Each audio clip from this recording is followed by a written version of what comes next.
तालाब में नहा रहा था। तभी सोनिया नाम की जादूगरनी उसे देख लेती है। राजकुमार को देखते ही सोनिया जादूगरनी उससे शादी करने का फैसला कर लेती है। लेकिन सोनिया बहुत ही बदसूरत थी, इसीलिए वो राजकुमार को रिझाने के लिए खूबसूरत बनने का फैसला करती है। उसके बाद वो अपने घर जाकर अपने जादुई गोले से खूबसूरत बनने का उपाय पूछने लगती है। तुम्हें बहुत सारी खूबसूरत लड़कियों के होठों को काटकर इकट्ठा करना होगा। उसके बाद तुम उन होठों से एक जादुई लिपस्टिक तैयार कर लेना। वो लिपस्टिक लगाते ही तुम इस दुनिया की सबसे खूबसूरत लड़की बन जाओगी।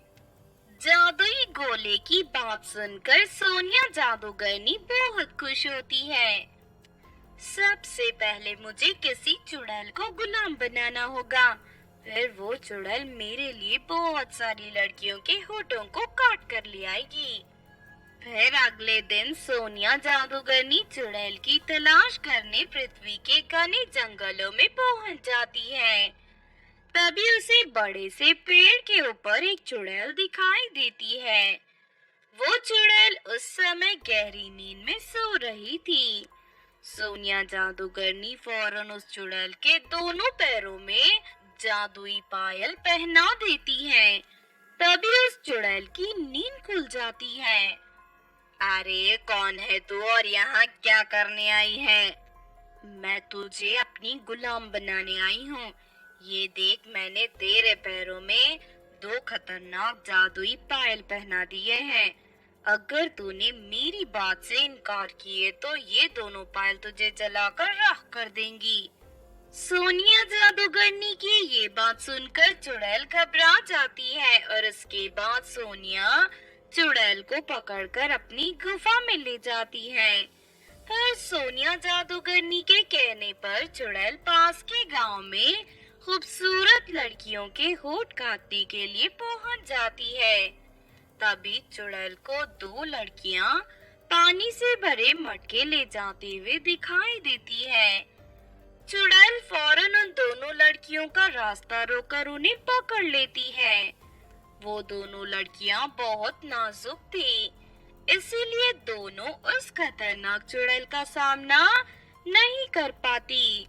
चुड़ैल अपनी जेब से कैंची निकालकर उन दोनों लड़कियों के होठ काटकर सोनिया जादूगरनी के पास ले जाती है। फिर उस दिन से चुड़ैल लगातार लड़कियों के होठ काटना शुरू कर देती है। इस बात से गांव की सभी लड़कियां बुरी तरह घबरा जाती हैं। उसके बाद वो सभी लड़कियां मदद के लिए अपने राज्य की राजकुमारी पल्लवी के पास पहुंचकर उसे सारी बात बता देती हैं। चिंता मत करो, मैंने बहुत बड़े जादूगर से जादू सीखा है। मैं उस चुड़ैल को जलाकर खत्म कर दूंगी। उसके बाद पल्लवी राजकुमारी चुड़ैल की तलाश करने जंगल में पहुंच जाती है। तभी वो देखती है कि जंगल में लकड़ियां काटने आई कुछ लड़कियों को चुड़ैल ने पकड़ रखा है। फिर बिना समय गंवाए पल्लवी तीरों से हमला करके चुड़ैल को घायल कर देती है। तूने बहुत सारी लड़कियों के होठों को काटकर उन्हें बदसूरत बनाया है। अब मैं तुझे जिंदा नहीं छोड़ूंगी। नहीं नहीं, इसमें मेरी कोई गलती नहीं है। एक बुरी जादूगरनी ने मुझे अपना गुलाम बना लिया है। उसी के कहने पर मैं ये काम कर रही हूँ। तभी अपनी जादुई झाड़ू पर सवार सोनिया जादूगरनी वहाँ आ जाती है। अच्छा, तो ये राजकुमारी लड़कियों को बचाना चाहती हैं, लेकिन अब मैं इस राजकुमारी के होठों को भी काट लूंगी। उसके बाद सोनिया जादूगरनी अपनी जादुई शक्ति से पल्लवी राजकुमारी को रस्सी से जकड़ देती है। लेकिन अगले ही पल पल्लवी राजकुमारी मंत्र पढ़कर उस रस्सी को काट देती है। लगता है ये राजकुमारी जादू जानती है, मुझे कोई और चाल चलनी होगी। उसके बाद सोनिया जादूगरनी एक विशाल ड्रैगन का रूप धारण कर लेती है। ये देख राजकुमारी पल्लवी घबरा जाती है।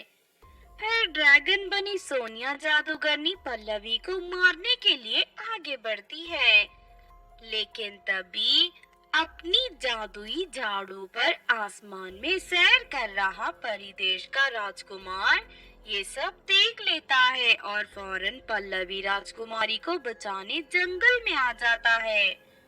उसके बाद राजकुमार अपनी तलवार से ड्रैगन के ऊपर हमला करके उसे बुरी तरह घायल कर देता है।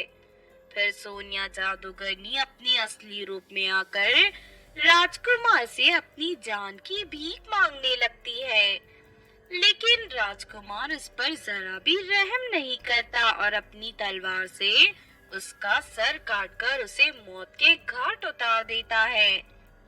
जादूगरनी के मरते ही चुड़ैल बहुत खुश होती है। उसके बाद राजकुमार राजकुमारी पल्लवी के साथ मिलकर जादूगरनी की गुफा में मौजूद कटे हुए होठों को लेकर गांव में पहुंच जाते हैं और अपनी जादुई शक्ति से सभी लड़कियों के होठों को वापस जोड़ देते हैं।